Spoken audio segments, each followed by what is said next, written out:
يعني ايه كلمة كاش فلو؟ كلنا نعرف يعني ايه تدفق النقدية، بس الموضوع ببساطة بيقول ان الكاش فلو هي حركة الفلوس داخل وخارج الشركة بتاعتي، يعني الفلوس اللي داخلة من المبيعات او الاستثمارات والفلوس اللي خارجة على المصاريف زي الايجار والمرتبات والموردين. ليه الكاش فلو مهم ولازم انا اكون عارفه او اقدر ان انا احسبه؟ التدفق النقدي اللي هو الكاش فلو مهم عشان يوضح لك حالتك المادية في الوقت الحالي. يمكن يكون عندك مبيعات كتير، ارباح كتير، بس لو ما فيش تدفق نقدي كافي ممكن تلاقي نفسك في مشكلة تدبير السيولة اللازمة لتغطية المصاريف اليومية اللي هي مشكلة السيولة. ازاي بيتم اننا نعمل تدفق نقدي او بيكون شكله عامل ازاي؟ التدفق النقدي الداخلي اللي هو كاش انفلوز ده بيمثل كل الفلوس اللي بتدخل شركتك من مبيعات، استثمارات، قروض او اي مصادر تانية.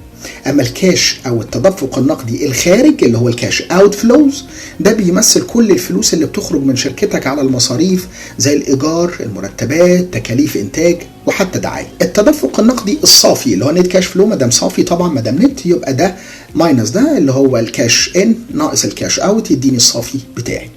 اشهر الامثله على الكاش فلو لو جيت اتكلمت مثلا عن محل بقاله صغير كل يوم بتبيع منتجات زي مثلا الألبان، العيش، الخضار، الفلوس اللي بتدخل من المبيعات ديت هي التدفق النقدي الداخلي. في نفس الوقت بتدفع إيجار المحل، رواتب العمال، تكلفة بضائع بتشتريها عشان تقدر تبيعها بعد كده، دي الفلوس اللي بتخرج وهي التدفق النقدي الخارج.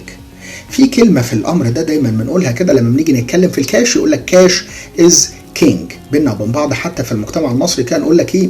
القرش صياد، اللي معاه فلوس يقدر ان هو يحل ازمه ممكن تواجهه في اي وقت.